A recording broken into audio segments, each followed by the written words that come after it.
Bismillahirrahmanirrahim. Assalamualaikum warahmatullahi wabarakatuh. Perkenalkan, kami dari kelompok 4 ingin mempresentasikan materi kami yang berjudul Neraca Pembayaran dan Perdagangan Internasional. Oke, baik. Jadi sebelumnya kami ingin memperkenalkan pemateri yang di samping saya Yogi, saya sendiri Subaiti, samping kiri saya Lili, dan paling ujung Aufat. Oke, yang pertama saya akan menjelaskan tentang pengertian apa itu neraca pembayaran internasional.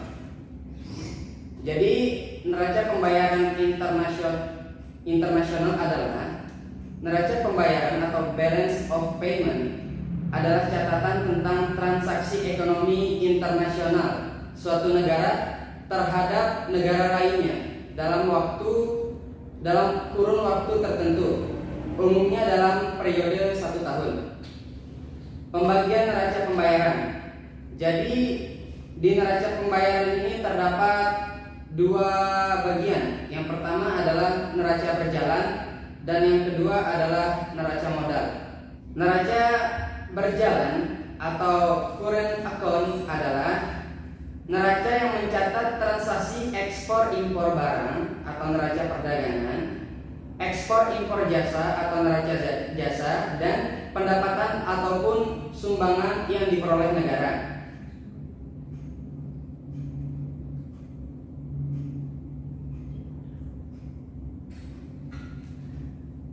Transaksi berjalan mencatat transaksi sebagai berikut: A. Ekspor dan impor barang tampak. B. Ekspor dan impor barang jasa. C. Pembayaran pindahan neto ke luar negeri. Terus neraca modal atau capital account. Transaksi modal yang dimaksud adalah terdiri dari aliran modal resmi dan investasi langsung dari luar negeri. Yang dimaksud aliran modal resmi adalah transaksi ataupun pinjaman yang dilakukan oleh badan pemerintah negara lain. Transaksi modal terdiri dari 2 golongan transaksi, yaitu aliran modal jangka panjang dan aliran modal swasta. Yang dimaksud dengan aliran modal jangka panjang ialah aliran modal jangka panjang terdiri dari 2 jenis aliran modal, yaitu aliran modal resmi dan investasi langsung oleh pihak swasta ke negara-negara lain. Aliran modal resmi adalah pinjaman dan pembayaran di antara badan-badan pemerintah di suatu negara dengan negara lain. Sedangkan investasi langsung oleh pihak swasta ke negara-negara lain adalah penanaman modal langsung atau investasi berupa mendirikan perusahaan-perusahaan terutama perindustrian. Modal yang dibelanjakan diperoleh dari negara asal dari perusahaan itu. Sedangkan modal swasta dan kesilapan ketinggalan adalah aliran modal dalam bentuk tabungan atau investasi keuangan yang dapat dengan cepat ditukarkan kembali pada valuta asing atau valuta asalnya. Aliran keuangan ini disebut juga sebagai uang panas atau hot money. Dan dana ini dapat mengalir dari satu negara ke negara lain dengan mudah dan dalam waktu yang cepat. Untuk yang selanjutnya, saya akan jelasin mengenai pengaruh pendapatan nasional terhadap neraca pembayaran Indonesia. Di sini dapat diketahui bahwa besarnya pendapatan nasional dipengaruhi oleh 5 faktor. Salah satunya adalah konsumsi, di mana meningkatnya pendapatan nasional berbanding lurus dengan besarnya nilai konsumsi. Yang berarti apabila konsumsi naik, maka pendapatan nasional juga akan mengalami kenaikan. Tingginya pendapatan nasional yang diperoleh Indonesia saat ini masih banyak berasal dari tingginya konsumsi masyarakat. Namun, konsumsi yang dilakukan ini adalah konsumsi barang dan jasa dari luar negeri atau impor. Hal inilah yang kemudian mengurangi besarnya neraca pembayaran Indonesia sehingga terjadi defisit. Selanjutnya ada pengaruh nilai tukar atau kurs terhadap neraca pembayaran Indonesia. Adapun pengaruh nilai tukar kurs terhadap neraca pembayaran Indonesia, di mana nilai tukar memiliki pengaruh yang signifikan terhadap neraca pembayaran Indonesia, sama dengan hasil penelitian yang dilakukan Mas Jojo 2005 yang menyatakan bahwa depresiasi nilai tukar rupiah terhadap dolar Amerika Serikat akan meningkatkan neraca pembayaran Indonesia, baik dalam jangka panjang maupun jangka pendek. Dengan kata lain, dapat dikatakan bahwa apresiasi atau meningkatnya nilai mata uang rupiah terhadap dolar akan mengakibatkan konsumsi masyarakat naik. Hal ini dikarenakan nilai barang dari luar negeri terkesan menurun harganya meskipun nilai realnya tetap sama. Neraca pembayaran internasional memiliki berbagai kegunaan, antara lain sebagai berikut. Yang pertama, untuk membukukan seluruh transaksi ekonomi internasional yang terjadi antara penduduk dalam negeri dan penduduk luar negeri. Yang kedua adalah untuk mengetahui struktur dan komposisi transaksi ekonomi internasional suatu negara. Yang ketiga, untuk mengetahui mitra utama suatu negara dalam hubungan ekonomi internasional. Dan yang terakhir, mengetahui posisi keuangan internasional suatu negara. Selanjutnya, adapun dampak neraca pembayaran internasional terhadap perekonomian negara. Yang pertama, perubahan kurs devisa, di mana jika neraca pembayaran defisit, maka kurs valuta asing mengalami kenaikan dan kurs rupiah mengalami penurunan.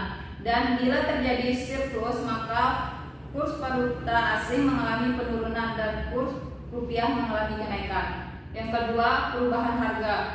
Jika ekspor lebih besar daripada impor, berarti barang yang di dalam negeri sangat laku terjual di luar negeri, maka harga barang dalam negeri menjadi meningkat. Selanjutnya, yang ketiga, perubahan tingkat pendapatan, di mana ekspor merupakan komponen pendapatan nasional, sehingga berubahnya nilai ekspor akan mengakibatkan berubahnya pendapatan nasional. Selanjutnya, perubahan tingkat bunga. Jika investasi dari luar negeri banyak mengalir ke dalam negeri, maka tingkat bunga yang berlaku rendah karena hubungan antara tingkat bunga dengan tingkat investasi adalah berbanding terbalik. Sebaliknya, jika investasi yang terjadi menurun, maka tingkat bunga yang berlaku tinggi. Adapun faktor-faktor yang menimbulkan ketidakseimbangan neraca pembayaran internasional, yang pertama, perubahan tingkat harga di dalam negeri. Yang kedua, struktur produksi suatu negara. Yang ketiga, perubahan posisi utang piutang dalam luar negeri. Yang keempat, pergeseran permintaan luar negeri terhadap produk dalam negeri. Selanjutnya, ketidakstabilan perekonomian dalam negeri ditandai dengan menurunnya kegiatan ekspor dan meningkatnya impor dan bencana alam. Lalu saya akan menjelaskan tentang neraca perdagangan. Neraca perdagangan adalah suatu catatan sistematis tentang nilai ekspor dan impor yang dilakukan oleh suatu negara dalam periode tertentu. Neraca perdagangan secara sederhana merupakan selisih nilai antara ekspor dan impor. Jika impor lebih tinggi dari ekspor, maka yang terjadi adalah defisit neraca perdagangan. Jika ekspor lebih tinggi dari impor, yang terjadi adalah surplus neraca perdagangan. Jika nilai ekspor dan impor sama, maka neraca perdagangan tersebut sama, balance. Faktor yang mempengaruhi neraca perdagangan, yang pertama ada biaya produksi. Di dalamnya itu ada tanah, tenaga kerja, modal, pajak, insentif, dan lain-lain. Ekspor dalam perekonomian mereka dalam perekonomian impor. Yang kedua, biaya dan ketersediaan bahan baku, barang setengah jadi, dan input lainnya. Yang ketiga ada bursa pergerakan nilai. Yang keempat, multilateral, bilateral, dan unilateral, pajak atau pembatasan perdagangan. Yang kelima, hambatan non-tarif seperti lingkungan, kesehatan, atau standar keselamatan. Yang ketujuh, ketersediaan devisa yang memadai yang dapat digunakan untuk membayar impor. Yang kedelapan, ada harga pokok produksi di rumah atau dipengaruhi oleh respon dari pasokan. Kesimpulannya adalah neraca pembayaran merupakan ringkasan transaksi pada suatu negara antara warga domestik dan negara dan asing pada suatu periode tertentu. Isi laporan pembayaran yang penting adalah neraca berjalan dan neraca modal. membandingkan investasi ke luar negeri dan investasi asing ke dalam negeri. Neraca perdagangan adalah catatan sistematik tentang nilai ekspor dan impor yang dilakukan oleh suatu negara dalam suatu periode tertentu.